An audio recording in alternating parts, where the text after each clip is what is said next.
আসসালামু আলাইকুম। আশা করি সবাই ভালো আছেন এবং সুস্থ আছেন। গত পর্বে আমরা আইরনি এবং এর প্রকারভেদ নিয়ে আলোচনা করেছিলাম। আশা করি সবাই ভিডিওটি দেখেছেন। যারা দেখেছেন তারা অবশ্যই আইরনি সম্পর্কে বুঝতে পেরেছেন এবং যারা কমেন্ট করেছেন তাদেরকে অনেক ধন্যবাদ। আর যারা ভিডিওটা এখনো দেখেননি তাদের আইরনি সম্পর্কে দুর্বলতা কাটাতে অবশ্যই ভিডিওটি দেখা উচিত। ভিডিওটি দেখার জন্য অবশ্যই ডেসক্রিপশন এবং আই বাটনে লিংক দেওয়া থাকবে। আপনারা সেখান থেকে দেখে আসুন। তো গত পর্বের ধারাবাহিকতায় আজকেও গুরুত্বপূর্ণ কয়েকটা বিষয় নিয়ে আলোচনা করব। গুরুত্বপূর্ণ কয়েকটা সাহিত্যিক টার্মস নিয়ে আলোচনা করব। তো পুরো ভিডিওটা দেখুন এবং এটা খুবই গুরুত্বপূর্ণ ভিডিও হতে যাচ্ছে। ইনশাল্লাহ সবাই উপকৃত হবেন। তো যারা আমাদের চ্যানেলে নতুন এবং চ্যানেলটি সাবস্ক্রাইব করেননি তাদেরকে চ্যানেলটি সাবস্ক্রাইব করার অনুরোধ জানাচ্ছি এবং যারা ইতিমধ্যে সাবস্ক্রাইব করেছেন তাদেরকে আন্তরিক ধন্যবাদ। তো মূল আলোচনা চলে যাচ্ছি।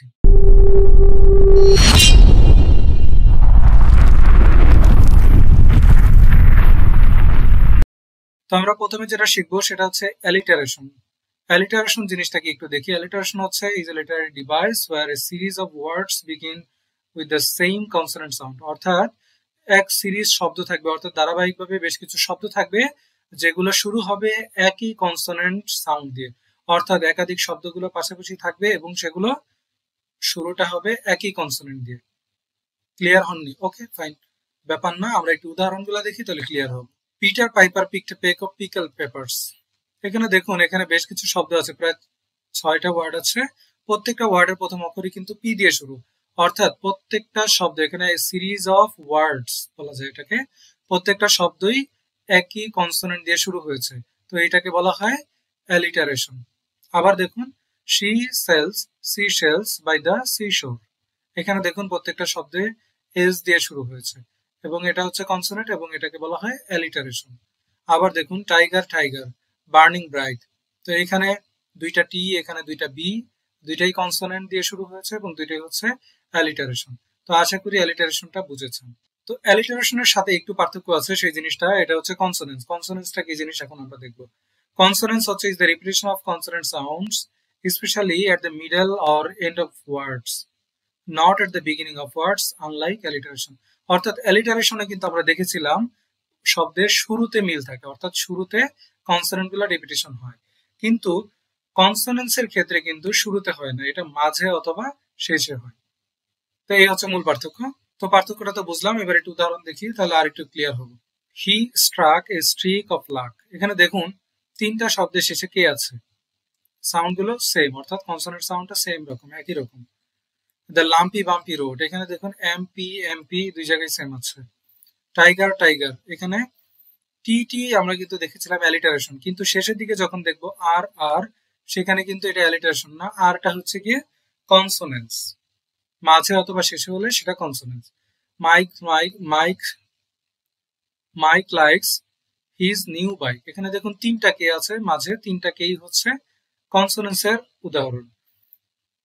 তো এভাবেই আমরা ওয়ার্ডগুলো দেখতে পারবো। শুরুতে যদি থাকে তাহলে সেটা হচ্ছে অ্যালিটারেশন, মাঝে অথবা শেষে যদি কনসোনেন্টের রিপিটেশন হয় তাহলে সেটা হচ্ছে কনসোনেন্স।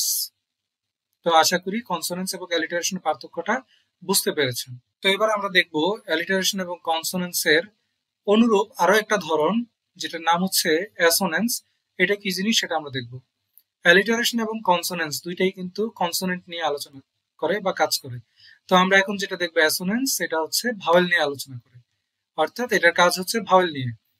অ্যাসোনেন্স is the repetition of vowel sounds like A E I O U inside nearby words. অর্থাৎ বুঝতে পেরেছেন যেটা রিপিটেশন অফ ভাওয়েল সাউন্ড, অর্থাৎ এটা কনসোনেন্ট নিয়ে আলোচনা করে না, ভাওয়েল সাউন্ড নিয়ে আলোচনা করে। দেখুন, the rain in Spain stays mainly in the plane.